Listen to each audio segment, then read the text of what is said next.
Yeah. There he is. JL Cauvin on election night eve. It's great to see you. Thank you for joining me. Welcome, everybody listening. Well, nobody's here yet because I just started. But once you share it on Twitter, which is still a thing, or you have a massive following, then we're going to have so many JL fans joining us, too. I got to really share it other places, too, because, God, it's terrible. I'm still looking at a Prof. Eric Siegel post on your page. I don't know what that's about. Is it on? It's on your personal page, right? This is good live streaming, by the way. Well, it didn't go live on Twitter for some reason. Okay, let me find you on these more woke sites. But I think I just fixed it. Yep, I'll be live on Twitter. Nobody's even here yet, I don't think. Okay, now people will start showing up. Now I should be live on. Excellent. Just saw it. On the tech. Tech is the best. Love tech. You have a new dog. I do. Clifford. He's big. He seems pretty dumb. I talk about him on this week's Rain on Your Parade, but I said I don't know if I should be downgrading him a few points because he's so sweet. But there is an element of him that's like, are you this sweet or are you like sweet but also dumb? Where and why did you get this dog? What, you have a dog already that we know and love, Cookie. Yes, I have Cookie, and I felt like Cookie, I didn't want to be selfish. I thought Cookie, she doesn't spend a ton of time alone by dog standards, but I thought, I want her to have a friend. And, so we got Clifford, who's big. He's 80 pounds. He's incredibly sweet. He is extremely strong. And Cookie seems to be enjoying him and actually seems less afraid outside. I feel like having a dog friend, especially a bigger one, is kind of helping her feel safe. It's sort of my dating philosophy. That's what's given me so much success in my adult life dating. It's like, well, he's big and dumb and I don't know if I like him, but I feel safe around him. That is really sweet and romantic. Well, congratulations. You got 2 dogs now that you are adding to your life and your family. And I hope they bring you nothing but joy, my friend. Congratulations on your new addition. Yeah, it is. I said to somebody, I'm never going to compare dog ownership to having a kid, but I do feel like 2 dogs is like half a kid. It's an interesting conversation I've had recently, and I think people with humans resent people with animals doing that, but I've learned that that's not fair, and that people and their animals, they mean just as much to them in all kinds of different ways. So I'm a little more open-minded. I've matured a little bit on that. I will still make the jokes. Sure. Your animal's not nearly as important as my human and all those, but I'm just saying I've opened my mind. I've moved a little bit on that. So I'm glad you have 2 kids now. It's good growth. Where are you on Blue Sky? Did this go to Blue Sky? I don't want to miss. You can't live stream on Blue Sky. Oh, Blue Sky's a real, look at the radical left. That's why we should be on Truth Social. Do you have a Truth Social account? I'll neither confirm nor deny the presence. No, I don't. Well, there's a lot I want to talk with you about, and I'm really happy to see you here tonight. And it's election night, and there's some major elections, gubernatorial ones. Everybody's looking at Virginia and New Jersey. And then, of course, all eyes are on the city of New York. And I first want to ask you about New Jersey because you know a bit about that. Living there, you've considered running for Mikey Sherrill's seat. She's obviously the Democratic nominee. Is she gonna, I don't want to spend a lot of time in this because most people are going to listen to it on the podcast and it'll be over. Right. But what has been the campaign like, and what do you want to say about a state like New Jersey and why this election matters? I think if I'm being totally frank, I think Jack Ciattarelli, despite potentially being a 3-time loser, we'll know obviously soon. When I watched the debate with him, he is a very smooth. I described him as smooth without being slick. He presents a kind of Italian Bob Iger vibe. No tie, confident, seasoned CEO kind of a vibe, and that is a very kind of comforting, compelling presentation of leadership that we all sort of, mostly kind of go, oh yeah, he looks like he can do the job. He looks ready for the job. He looks competent. He sounds competent. And Mikey Sherrill is an extremely competent person. I went to a fundraiser for her several months ago. And what I liked about it, as somebody who accepts the reality of our current politics, but the voter in me likes to see plain competence and a facility with, the concepts and the ideas and the issues and the minutia. And she's just, I found her to be very compelling, but not as as good a campaign presence as Jack Ciattarelli. That said, my town, I think, is leans left. I've seen some Ciattarelli signs. I've seen some Mikey Sherrill signs. But I think Jersey is, in a way, in some ways, kind of a bellwether, not necessarily the way Ohio used to be, but a bellwether in terms of it seems this state refuses to just kind of continue with good, or it always has a problem. That's why this would be the first time in, I don't know, 100 years, 80 years that a party has won 3 governor elections in a row, Republican or Democrat. It just seems to be kind of we got to switch. Why? Well, you just got to switch. And right. I feel like there is a little bit of that in the country. I remember my first presidential vote was for Al Gore. And I felt like I was but if the economy's good and Gore is clearly smarter than Clinton, why aren't we just voting for Gore? Right. I did my first election. I was just I don't understand why we voted for Bush. I think that the reason I voted against Gore was gay stuff. Yeah. I mean, that's always, I guess, a legitimate reason to vote against things, but I just was still surprised. Like kneeboarding. Yeah. And then, but then we were just we weren't ready to switch yet. So we were just I know we're at war and Bush is still kind of dumb, right? But screw you, John Kerry. You're elitist. George Bush. Don't get me started on that. I got to ask you about Dick Cheney's death too. But so that's interesting about New Jersey, and we don't need to belabor it too much more. We'll know, most people listening will know the results. But just also, it looks like Mamdani is going to run away with it. And a couple specific questions about that.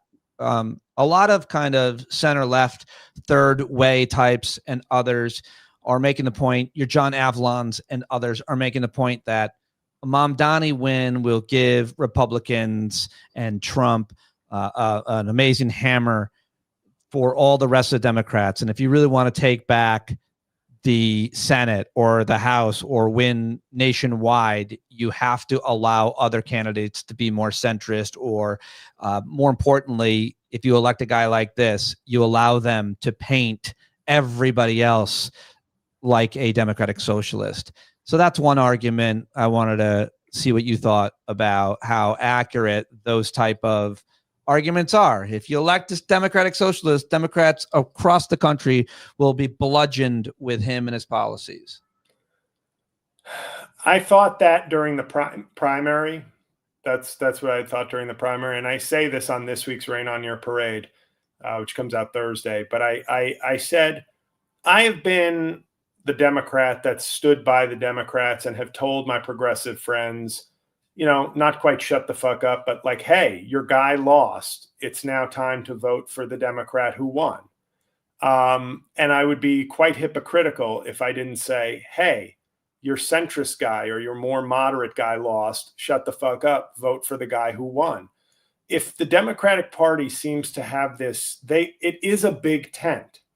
And my philosophy generally with elections is convince the 70 million, just to make it even numbers, 70 million Democrats who vote, convince them to stay on board, and go get 10 or 15 million of the 70 million people who don't vote. Find a way to bring them in, and then you win. I have a way. I have a really good way. Nominate a young, charismatic man or woman like Mamdani or AOC. How about that? No, I think I think a sort of populism with heart instead of populism with malice, which is how I view the way Trump campaigns as malicious populism. Right. I think a populism with heart is the way to get more of those people. But the message, I think there is a comprehensive message, and I'm sure I've talked with you about this before, but where there is a combo of people need to know how their government works. People need to know a little bit of history, that every major accomplishment we've ever had has not been the result of Republicans. It has been the result of Democrats having big majorities and doing what the people want. And the legacy of those things you are with today. That's why Republicans hate progressive things so much, because once they're here, people like them. And then the problem for Democrats is people like them and no longer attribute them to Democrats. So Democrats don't get attribution or credit. Republicans don't ever want these things in the first place. And I think, MAGA should be a movement, not a fringe movement, but a permanent minority movement. And if you could get a chunk of those never voters or rarely voters to sort of see what we can do, why historically it's important, why currently it's important, and why for the future it's important, that this message be the one you kind of join in on. I think we're in trouble. But the Mamdani, I know I'm going off again on one of my tangents, but the Mamdani thing, to me, I have been very pleased to see. I don't like the fact, for instance, that he didn't endorse Kamala Harris, because that goes against okay, so you lost this round, progressives, then it's time to choose the lesser of two evils. I have felt if you're going to have a big tent, somehow each side of that tent needs to realize we're still in the same tent and we are the only people moving things forward. You may not like the speed with which one part of this is moving. You may not like the rhetoric or the wokeness, sorry to use that word, of the other side, but you are all under the tent of moving things forward. And yeah. When you say, is the only thing that was holding you back from getting on the Mamdani train was that he didn't endorse Kamala? Like, was there any other thing? I look at a guy like this guy, and you mean that hypothetical? Like I was just bringing that up as an example, but I'm not a New York voter, and I wasn't saying that was an issue for me as far as I wouldn't vote for him. No, I know that you're not a voter and aren't saying that, but like Bernie Sanders and AOC and Elizabeth Warren and Mamdani, like they are all populists in that they are advocating for policies that would absolutely benefit the vast majority of Americans when it comes to the affordability of fucking life in America, as well as different kinds of protections from being shafted and eaten alive by the vultures that are capitalists around on everything in this country. But like universal pre-K, Medicare for all, education, employment, and healthcare opportunities that the rest of the world probably takes for granted, from Canada to Europe. Like that's what but Bernie and all of these quote left-wing populists have been advocating for. And to call it radical, to me, it's no more radical than Medicare or Social Security or any number of things that we have. This, they're talking about these government store. He wants to have government grocery stores. Doesn't a lot of states have that? They sell liquor at government stores only. They're run by the government and those who work there. Like it can be done and it should be done, and it's not radical. And I was just on Australian TV, so I'm a little fired up because they're like, isn't he radical? I'm like, it wouldn't be to you guys. Yeah. I said rich assholes. When I reviewed the book, There Is No Place for Us, several months ago, I said, and I interviewed the author as well, I said, these things, I took a different tact. I said, these are somewhat radical solutions, but they are radical solutions to radical problems. Like that's how I would phrase it. Meaning specifically the housing ideas presented, they're not necessarily Mamdani's ideas about. I'm sorry. Well, the various things you spoke of, but yes, with housing, I think, for me, something like private equity should be, and Elizabeth Warren did write a bill that went nowhere because private equity has its hooks in both parties.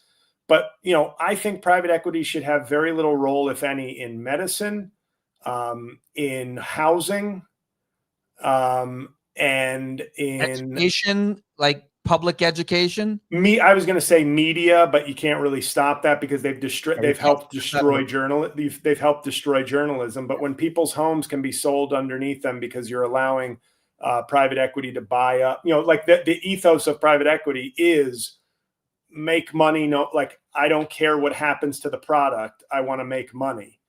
And I think banning that from various parts of life or severely reducing it would be a radical thing to our economy, but I also think we need some radical solutions. But I don't even know that I get very irked and triggered by your usage of the word radical because, as Arneson says in the chat, the Overton window has shifted so far right that anyone left of hunting people as sport is an extremist. And all of the policies that Mamdani or any of the other people I present, nothing about them is radical to the vast majority of tax-paying, hardworking people in the world. I mean, like, none of it's radical. It's also, a lot of it are tenets of things that we used to have in this country when government had a lot more support and trust, but that's been hollowed out by the corporate Democrats that reigned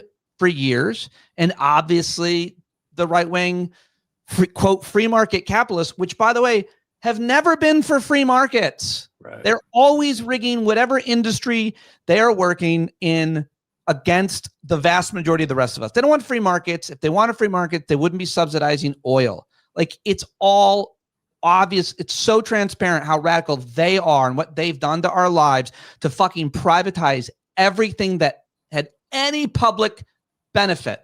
And now it's called radical to say, I think buses should be free, which, by the way, would bring in way more money for the economy if people didn't have to have that extra expense. They'd be working fucking even more, making you money.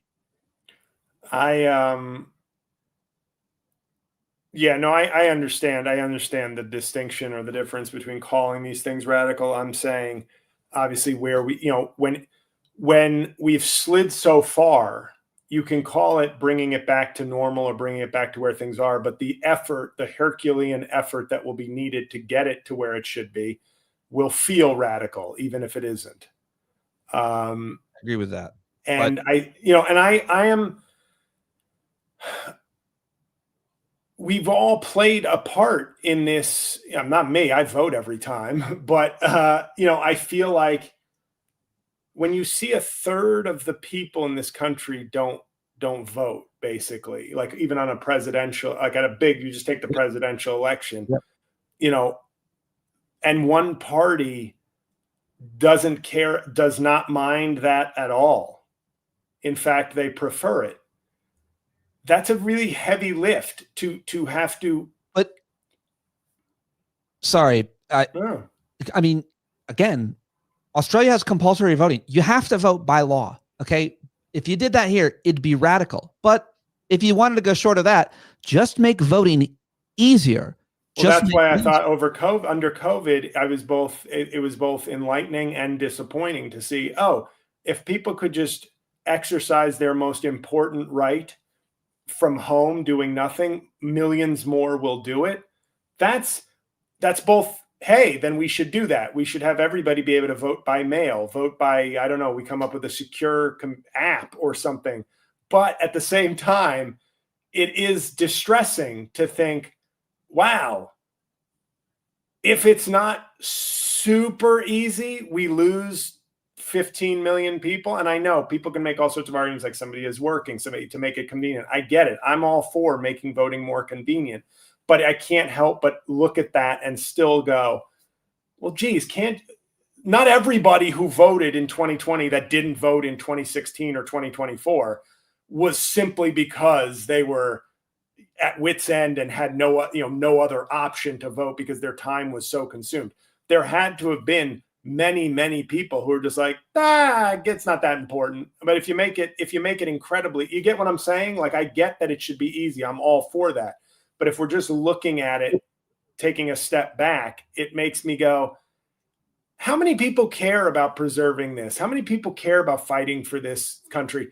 one party doesn't even, I mean, I'm not becoming cynical. I am experiencing some despair Well, overall for I think where we are. I think that's fair, and I think that a lot of us share that, which is brings us back to Mamdani and what you said about him, or wasn't you? Maybe it was earlier when I was talking on Australian TV about what he noticed in Australia. What they noticed around the world is his ability to harness social media.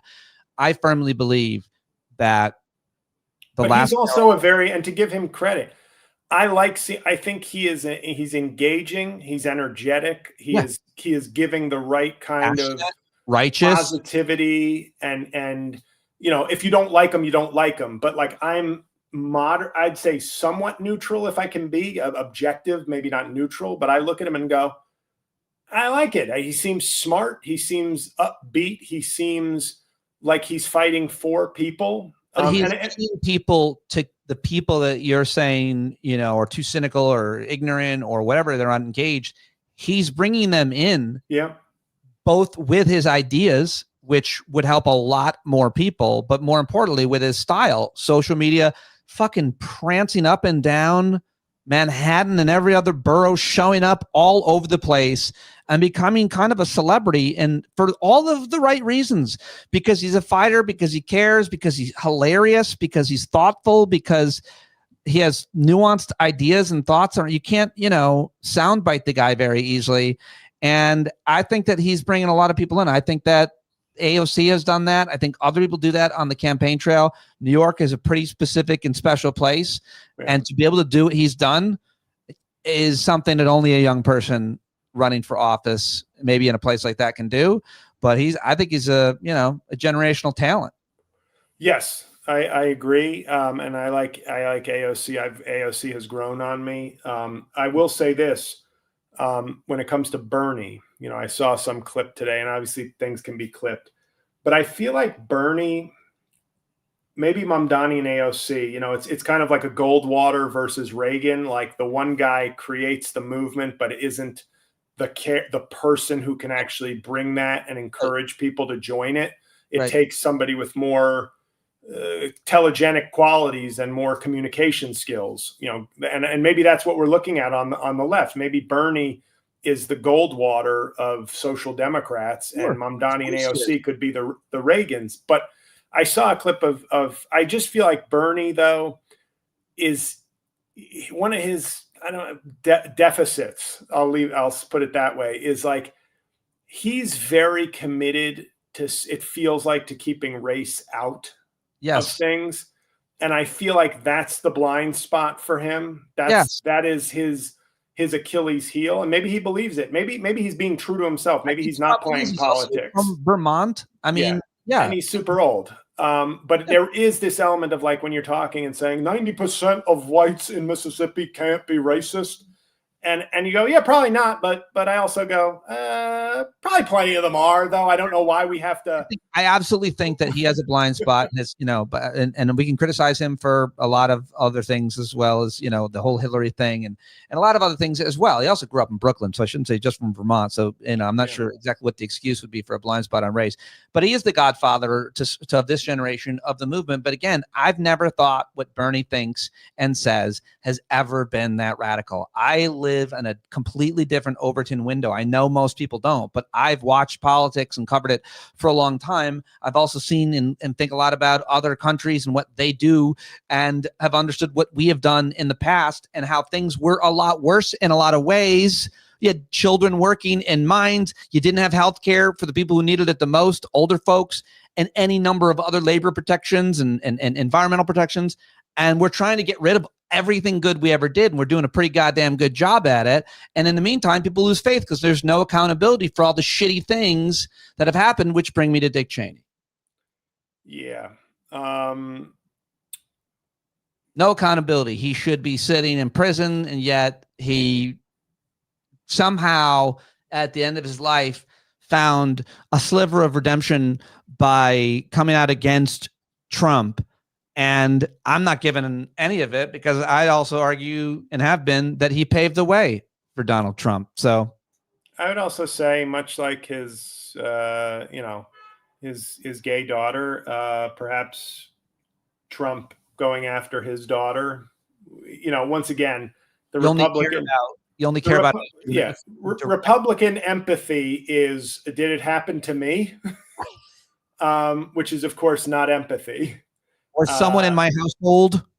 Yeah, of course. It's I now see that women are people now that I have a daughter. So when he passed away today, there's very few people that I have sort of real contempt for. And maybe that's just how I can maintain my contempt for, the comedy industry and things, is that I don't have enough left over for other people. But I was, I hate to say it, indifferent, which I feel like is generous when somebody is kind of somebody with so many villainous qualities in their career. But I think Trump, talk about an Overton window shifting. I really do believe Trump has set the bar so low for humanity and leadership that it's hard for me to look at Dick Cheney and be like, "Dah!" Even if that's what he deserves. Can I tell you, because personal privilege, I know you're my guest, but the reason why I feel the antipathy I feel towards Dick Cheney, and I'm very grateful for this, is because I got very involved in the veterans community, Afghanistan and Iraq veterans of America, specifically through IAVA, but more specifically, Congressman Walter B. Jones, who was a right-wing Christian Republican congressman who felt tremendous guilt for his support for the authorization of the invasion to Iraq. And he hated Dick Cheney as a result. He brought me to Walter Reed, where I visited 5 veterans, none of which had legs. And I stayed in touch with, and I interviewed a veteran every week for like a year. And it got me connected to the veterans community, which, only 1% of Americans serve. And so I wanted to get involved and connected, so I was always moved by 9/11 and connected to 9/11 because I would live there on that day, and I lost, I knew people who died, and I was always so affected by 9/11, which of course led to the Iraq War, my career in media, covering talking to experts. And can you just, can you just clip where you said I was connected to 9/11? Just clip that for me as a soundbite. Sorry, continue. I plotted 9/11. Steel does melt at the highest level temperature. I mean, I am, and I stayed connected to the veterans community. I still am. And so I think what Cheney did to a generation of veterans, I haven't talked about the vast majority of people who suffered and died were Iraqis, of course. I'm just talking about a generation of American veterans. That's the only thing I care about, is that he lied us into that war and stood by it and never had any regrets. Like very few, neither did Rumsfeld. McNamara did at the end of his life, who was Secretary of Defense during Vietnam. And he won an Oscar. That documentary won an Oscar. So I'm like, look at the bright side. If you come clean, there still might be rewards. Too late. He never did. I know. He shot his friend in his face, and his friend apologized to him. And people say that, and I go, that's kind of I kind of respect that. I do too. Yeah, that's pretty boss. That's a pretty impressive kind of power. Yeah. Wow. No, I'm always apologizing to people, and I'm going, I think I was wronged here. But yeah, all right, think. What else? No, I think Mamdani is. I like what he brings. I just wish, to my politics, I think can be summed up in, I gave money to Bernie Sanders in 2016, and I gave my vote to Hillary Clinton. I liked that he pushed the message. I thought she would be the better president by a mile. I thought she would be a great leader, but I also liked and saw him pushing the Democratic platform, and Hillary Clinton to a more leftward direction. And she didn't win, so we don't know what. She only got 3 million more votes, which is not good enough. But that's what I think. I wish, I believe in as progressive as we can get. But I am pragmatic that I don't think progressive as I want is the only answer. I agree fully with that. You and I share that pragmatism, and sometimes when we don't, you often convince me too. So, I generally am in the same. Oh, did you? That's But hilarious. I'm hearing my dog bark, and then half a second later, I'm hearing the echo in my headphones. No, I'm not hearing it anymore. Okay. Well, the rest of the world is. It's awful. We have over 600 people watching. That's like George W. Bush. You could have done a George W. Bush 9/11 thing. You said, well, I can't hear Cookie, but they're going to hear Cookie when we come for them. That was a great moment when he climbed on the pile of rubble and then said, we're going to get revenge, which... No, but I'm sorry. George W. Bush, I give the devil his due. Some great posts. Not his rubble moment was pretty good, and his strike at Yankee Stadium, pretty good. I mean, the bar's pretty low. He too. As somebody who's only into the symbolic moments of politics, he scored very high for me post 9/11 until the war. I got to ask you about, speaking of wars, do you know we're going to start a war with Venezuela? Have you paid attention to that? That's pretty fun. I talked about it last week on my podcast, and I said Donald Trump wants to, his version of I have a full Trump doctrine now. Make America Great Again means I want the racial policies of 1950s America and the foreign policy of 1970s America. Ha! There it is. That's it. Like, I mean, I said last week, I said, we're going to kill Maduro, right? Like I said, this is going to be one of those, for a guy who wants things like the 1950s, it can't be shocking that he wants, for whatever reasons, to violate Venezuela and kill their leader and, make it his new what. And this isn't like a defense of Maduro, but it's just one of these, like, he's not even pretending to keep his word to his own supporters. No, well, but their flaw is that they never really cared. Whether it's eggs or foreign wars or whatever they pretended it's about having their bully in the White House to torment the people they don't like. And they will capitulate to everything because the only unassailable value they have as voters is that's my attack dog, Trump. Yes, and yes. He's gonna attack people I don't like, and I'm gonna find it entertaining. And everything else is kind of negotiable, and I think he realizes that. I find it so, I know it's not okay when any president does any sort of bad, violent act. I get it. But there is something extra when it's like an objectively horrible human being wielding this power. Lyndon Johnson may have lied about Vietnam, and that's, of course, horrible. Boy, did I think he stacked up some pretty strong domestic credits, though, that even those couldn't save him. And he is, arguably the most impactful domestic president since Lincoln. Well, Biden. I know FDR. And Biden on a relative scale, I think, did incredible work. But now Trump. I mean, I don't even understand what his thing is with Venezuela. But I think if you want to understand what his thing is with Venezuela, look to his Secretary of State, who's got a hard on. This is Rubio's war. It's crazy. He's a classic, like, Cheney dying. Rubio was made in his image. He's, a Cuban American and all the stereotypes around strong men in Latin America that come with it seem to be pretty fair. And I think Trump's letting him have that part of the world. And you're seeing, assassinations of men that may or may not. Quarterbacks give their offensive linemen watches. Donald Trump gives his staff dictators to assassinate. Yeah, well, or countries to overthrow. Countries to regime change is something. It's ironic. Was there another issue that I wanted to ask you about? Oh, and he still won't send missiles to Ukraine now. Now he's backed off that again. Yeah, that's at this point it's a girl teasing a boy or something in middle school. Like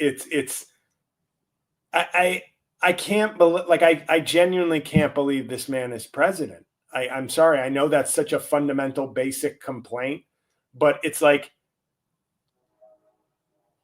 I said, getting 15 million of those non-voters off the sidelines, making a historic, civic, and engaging message as to why Democrats are the answer. This is so embarrassing and stressful, having him as president. It's every really, day. I mean, yeah. It's not even fun right. anymore. On this week's episode, I do talk about, I'm sorry to cut you off. I talk about the videos I used to do. I'd be like, oh, Trump did something crazy. Good. I got a good idea. I still do good videos and everything, but it now feels like, I guess I'll go do this. Like, it doesn't even, the joy has been sapped out of a lot of it. There's so many things that you can do. I mean, you know, when one door closes, another impression opens. And I hate to see Andrew Cuomo impression get put away because I love it so much. But I'm excited to see what you do next, and I always am. Yeah, and I don't know what I'm going to do next, but boy, oh boy, am I getting a lot of discouraging indicators on running for any kind of office. So I want to talk about that I want to talk about that with you off air first. Sure. Then I'll talk about it with you on air, but I highly recommend people go listen to your podcast, Rain in Your Parade, 2 episodes ago when you talked about it. And then they can have more insight like I do to talk about it, have a thoughts around it. I think, was it 2 episodes? I think as of this, let me just check if you don't mind. I think as of this episode, it might have been the last episode. Like, I think Thursday I have a new one. Let me just, if you don't mind. Go check that out. Go to jlcomedy.com. If you're watching, subscribe to my stuff. I do this every day with the smartest people in the country. Talked to Eric Siegel today about the Supreme Court arguments that are going to happen tomorrow, Wednesday, the 5th. You're right, by the way. It's October 23rd's episode. Sorry. Dealing with tariffs, that Supreme Court arguments. October 26th. 23rd episode of Rain in Your Parade is a great episode. It's real interesting hearing JL talk about the machinations in his mind and heart about potentially running for office with his producer, Mike, who's a really thoughtful, smart, good friend to JL. They're such good friends. JL has invited Mike to go to a hockey game with him, but not me. Pete, you're next. You're third on the depth chart. Wow. That's pretty good. It is. I mean, when you consider I have 2 friends, it's not that good, but it's still pretty good in the grand scheme of things. Would you want to have a lot more close friends in your life, or do you like to keep it pretty tight because that's all you can do with your family and your friends and your dogs and your girlfriend? I miss, I think, I don't know, in terms of friendship, I grew up playing sport on sports teams and college. Yeah. I made a lot of friends, but also, I've made work friends, but you start to, when those bonds aren't there to support the friendship, yep. It doesn't mean you don't like the person, but you realize, who am I really making time for anymore? And I feel like I make time for almost nobody. And I feel guilty about that sometimes, but at the same time, I'm like, you project onto other people. Maybe this is the self-aggrandizement of a comedian. You're like, oh, I haven't talked to so-and-so in so long. Geez, they must think I hate them. And then you find out they're like, hey man, what's up? You're just living my life with my family or my group of friends here or this and that. And you sort of go, oh, okay.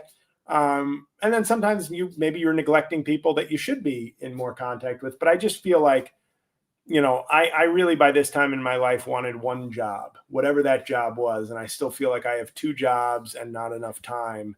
And my joke about comedy is it takes up all my free time so I can pay for the things I do that I don't have as much time to do because of comedy. It's a real circular, it's an interesting spiral. Work-life balance is a really hard thing to find and even identify. But if the life part of it, often we think about like parenting and kids. You don't have kids, but so the life part of it is all of the other people and your dogs and your interests. And the idea that you have to, I don't know. I try to water my friendships as much as I can. And maybe sometimes quantity is more important than quality, but I think I have a pretty good balance of both. And I really, I just turned 50. I feel like the luckiest guy in the world because of all the people I have in my life that really mean a lot to me. But I also feel like I try to pour as much water as I can into them. And maybe it's not enough. I don't know, but it feels very good to have.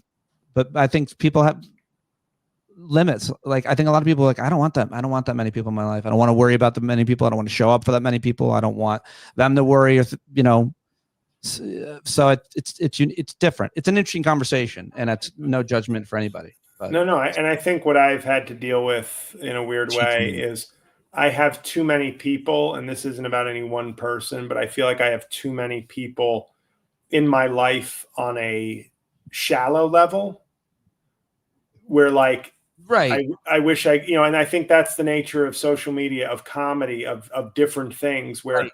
I feel like I don't have many moments of peace. Like, I tell a funny story on this week's episode where I'm just like, when I was in college, I thought I was Mr. Big Shit. I'm from New York City. I'm at this very good college, and Williams College is in a small town in Massachusetts.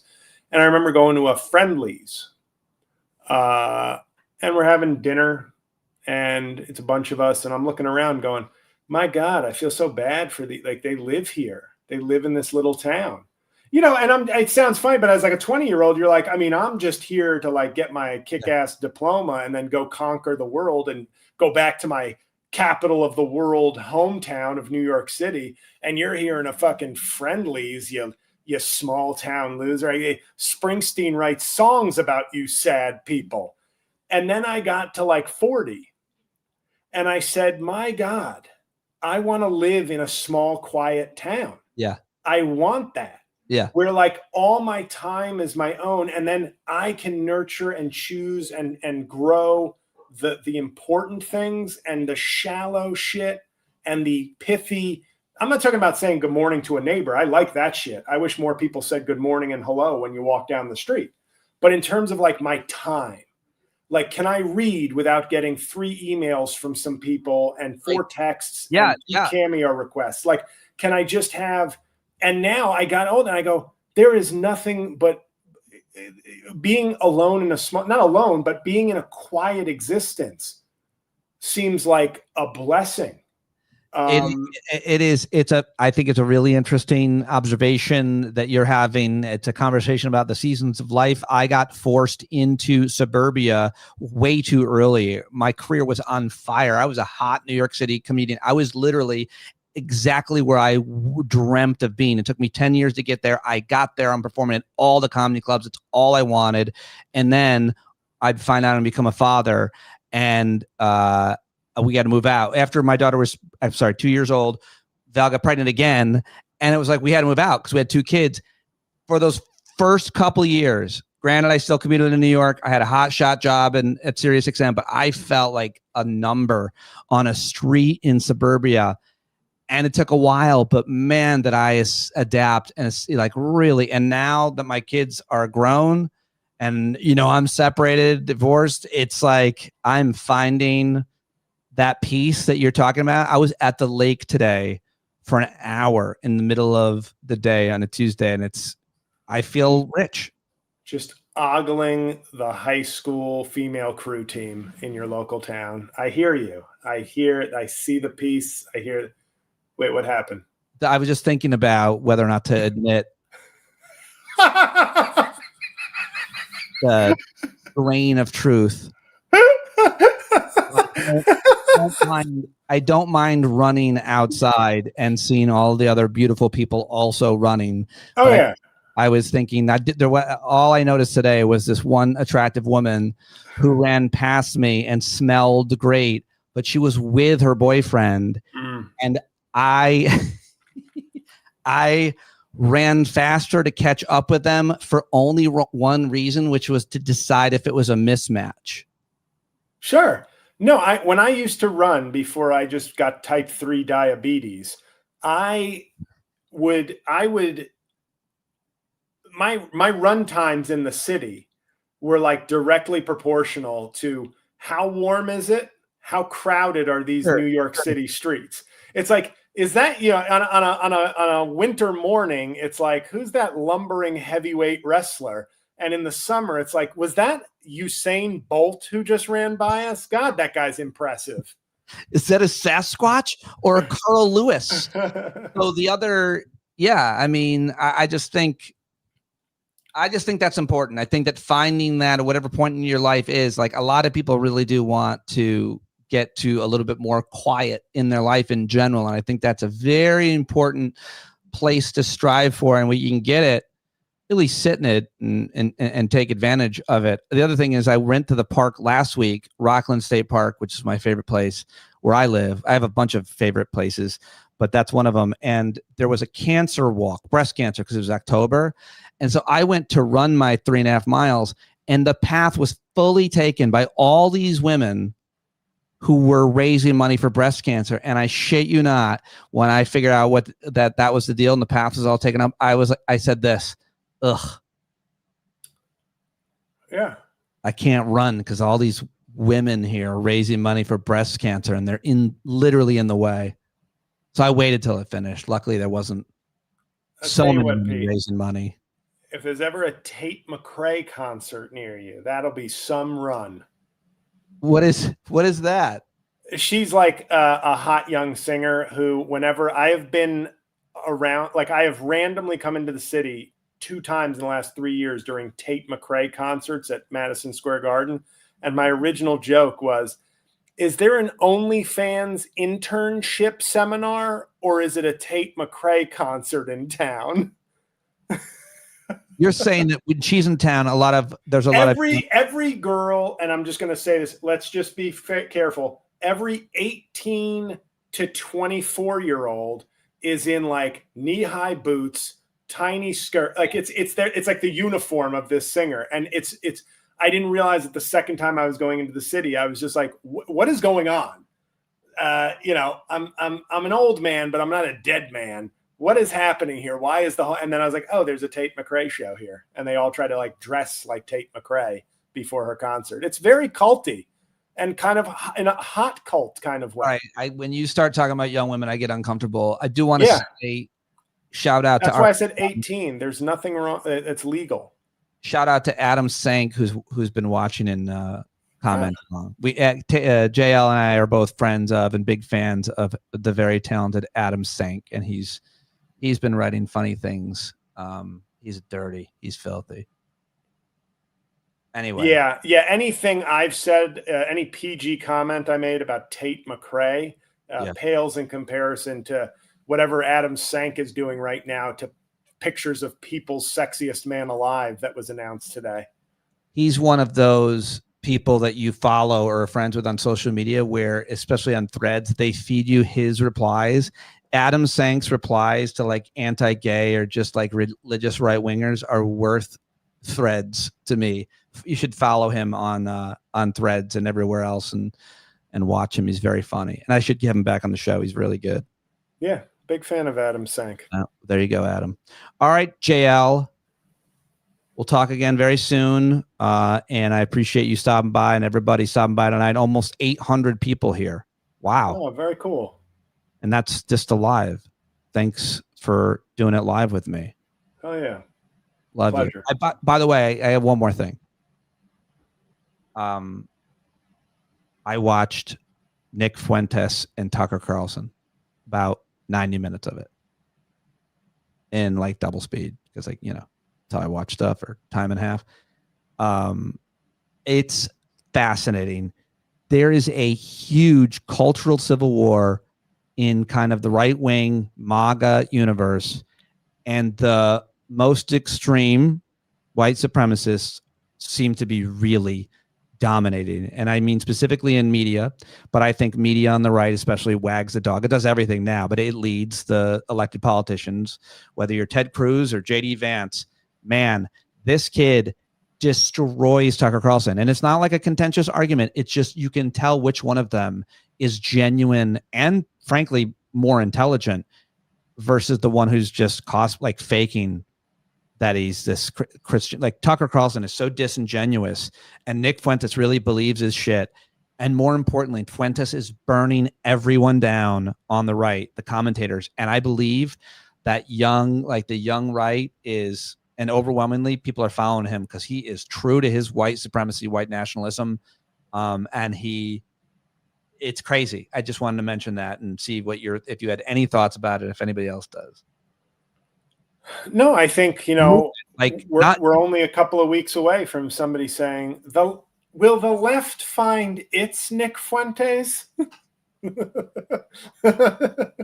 well, they're saying that they're trying to compare like people like Hassan Piker or even Zohran Mamdani to the extremists on the right. And it's crazy. What's crazy to me is give me the left's most extreme view that is actually a legitimate view, because the left doesn't actually believe in a lot of the things that people say they do. Right. Open borders and defund the police and all of that. It's always more nuanced. But the right definitely believes in crazy, crazy conspiracy theories about your health, not to mention all kinds of other things, and extreme theories about gender and patriarchy and white supremacy.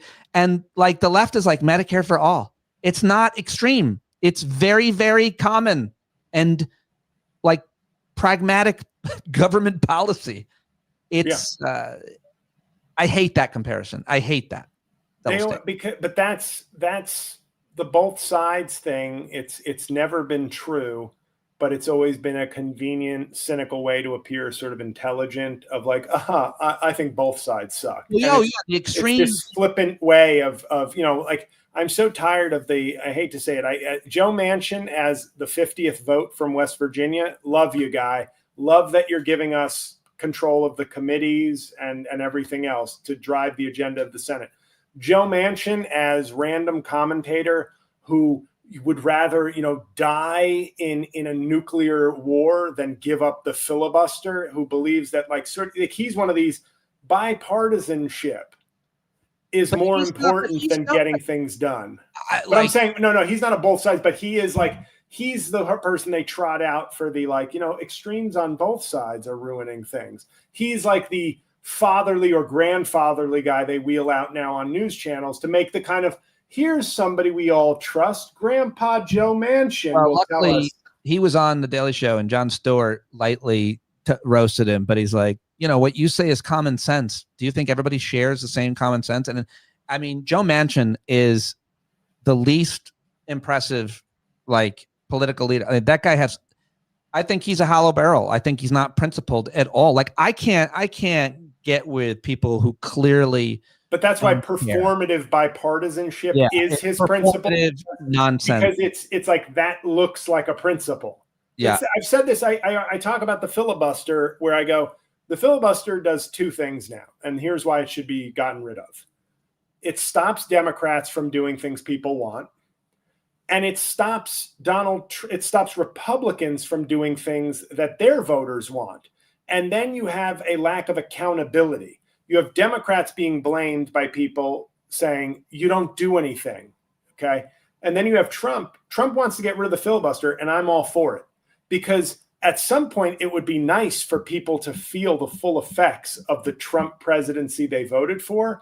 But Republicans, not Trump, try to have their cake and eat it too, which is like, we have the power, but we don't actually do all the things that will maybe upset too many people. Whereas Trump is like, do it. Do what I said. Vote for this. And I kind of agree with him on print, like on a print. It's like he did get elected fucking president. Like, let the people see what that looks like.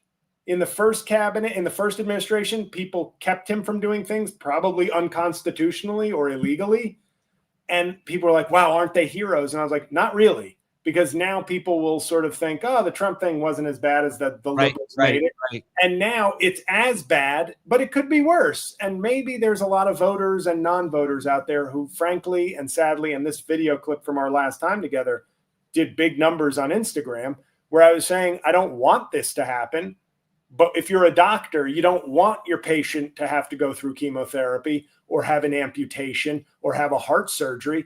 But maybe the drastic solution is what will be needed to move this country on a normal, healthy direction. You don't want your country to go through a pandemic, but if it's the only thing that's going to get rid of this guy's stranglehold on America, it's not. I don't know if that was worth it, but so many, Well, I wasn't saying the pandemic. That was cruel. 1 million people died, Pete. That was all you who said that. I was saying more policy decisions and but like your earlier point about the Republican theory, I didn't know any of them. That's true. Did I know any? I guess I probably did. I didn't know anybody directly in my life that I know died of COVID. I think there's some. I think there's some because no one did, Pete. There's some suspicion around a certain comedian. I won't say him publicly. Who great guy, love him to death. That died the very early part of the pandemic. That I think might have been COVID. I love that guy. Christian Finnegan.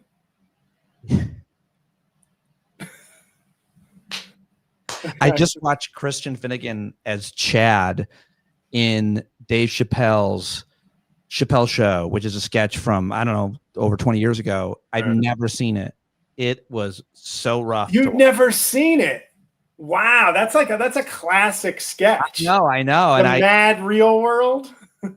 I got to give him more props for it now. I had no idea how big that. Oh yeah. Yeah. Yeah. Somebody just told me to watch it and I watched it. It was great. Well, I'm really going to let you go now. Thank you. Yep. Thank you everybody for watching. Hopefully we got you through your last hour of life. You had enjoyed it, learned something, maybe had a laugh or two. JL, what are you plugging? Mikey. No, just saying Mom Donnie and Mikey. Let's go. All right, bub. Thank you very much. We'll talk to you tomorrow. Go listen to Rain on Your Parade, everybody. Bye-bye. Bye.